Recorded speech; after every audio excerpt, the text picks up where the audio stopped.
Jawbreaker. Call it Trinidad Kurma. Call it Mitai. There you go. Jawbreaker. This was my childhood memory, childhood snack. Kurma at its best. Come on into Jenny's Walk. Let's put this lovely childhood memory together. Let's get frying.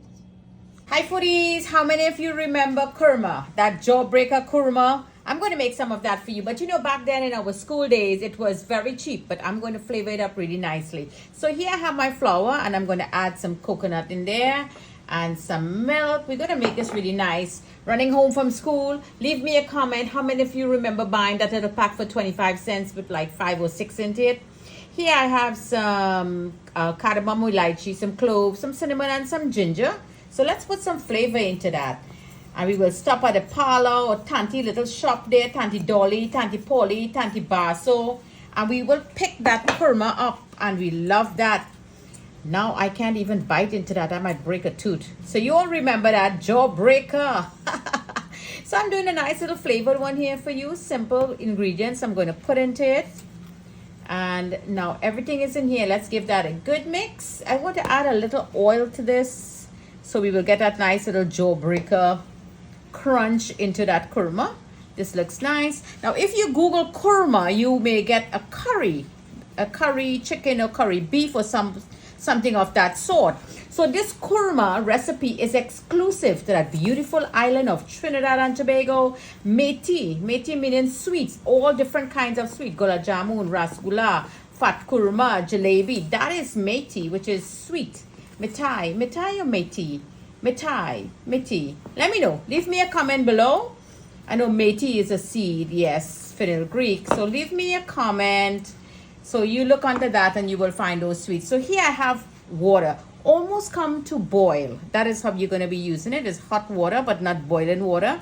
And I'm going to slowly add this to the dough, to the flour, to bring the dough together. So there you go, foodies. Lovely that dough come together. So you see, you want a dense dough. You do not want a soft dough because this is a crunch we're looking for. So here we go, a nice little knead. You're going to stretch it a little bit, let the gluten form.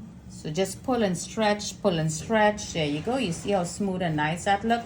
But I still want to knead it up for a good 7 minutes. So here you go, and this looks marvelous. You see that? That is what I'm looking for. It's slowly coming up. This is very much a dense dough. Put a little oil in there and just leave it there. Roll it up just like so. And just leave it there for a good 10 minutes. And then we're going to make this lovely Jawbreaker. So here, foodies, I have 2 cardamom powder. I just want to pop it with my hands. Yes, there you go. And now we're going to put this into 1/3 cup of water, 1/2 cup of sugar, and 1 teaspoonful of ginger. In goes that. And for that little additional flavor, you're going to squeeze a few drops of lime. And we're going to put this up now and slowly let this cook. And this is going to be the syrup that we're going to mix together for that Jawbreaker or kurma. Okay, foodies, so let's put a little bit of flour in there. And now let's take that dough out. And we're going to roll this out. But we're not going to roll it thin like the roti. We need a little thickness there. Flip, and it smells so spiced and nice. So I think this is about a good size. I'm going to show to you the thickness. So there you go. You see that thickness there? That looks good. Now I'm going to cut into it the size that I want. So let me show to you what size that would be. In there, and let me cut another one. There you go. So you see this? This is the size I'm looking for. So look at that. You see, this is exactly what we want, but we want to keep it straight and nice. Okay, foodies, so here we go now in my pot with hot oil. I'm using my clay pot. I prefer to fry in the clay pot because it retains its heat and give even heat. So we're going to put them in. I have them very low. We want it to cook, not just get brown quickly. So you see they're all floating up. As soon as they hit the bottom and they start cooking, they're going to just float to the top. Beautiful Jawbreaker kurma here from Jenny's Walk. So here you go, foodies. This looks like a beautiful color here, and I know it's crisp and nice. And I want to shout out to my aunt Zamina Hussein from La Romaine, George Street or Church Street in La Romaine. She makes a lot of this kurma. She used to sell in the bank, Scotia Bank. She still sells to all those little stores that is in Gulf City Mall. To all my foodies in the beautiful island of Trinidad and Tobago, look for that Zamina Hussein kurma.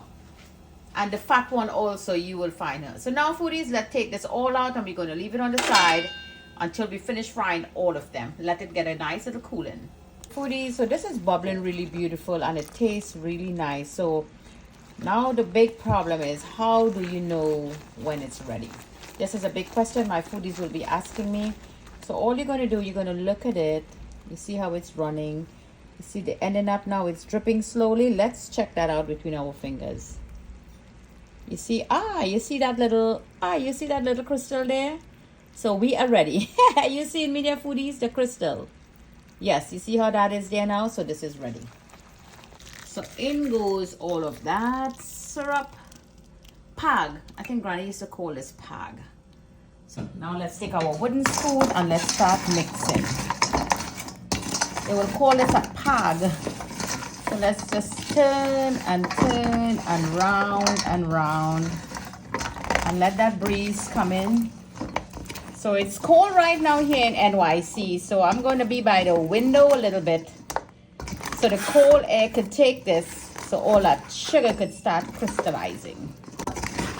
So here you go, foodies. I sit at the window so that cold air will take it, and now there you go. You see, it's all coated nicely.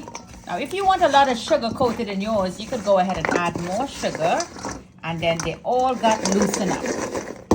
Jawbreaker kurma here from Jenny's Walk. Simple and easy to do it. Let me know, leave in the comment how many of you remember this childhood snack we all enjoy from the parlor. Tanti Pala, Tanti Dudu, Tanti Dolly, Tanti Dulcie, Tanti Baso, maybe Tanti Jenny. Beautiful indeed. So let's give it a try now. It's still very warm. Let's just break into it. There you go. You see that nice airy goodness in there? That's like a smiley face in there. Giving me a cut eye. Nice and sugary. You don't want it too sweet. This is nice. Wow. This takes me back so far. You will not believe. Leave me a comment.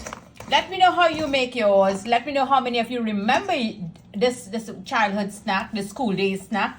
And it is also used now in religious occasion. So here you go, foodies. Our little kurma bag. You all remember 25 cents at the parlor. Lovely, delicious kurma here, sweets here, jawbreaker, mitai, whatever name you know it as. Leave me a comment how many of you remember this childhood memory. And let me know, my dear foodies, how many you remember this kurma. It's authentic to the beautiful island of Trinidad and Tobago. Kurma, jawbreaker. Lovely sweet here with simple few ingredients that makes any child happy. I sure today when you see a pack of this, you just smile and it takes you back way back when. So my kitchen to your kitchen. Happy cooking.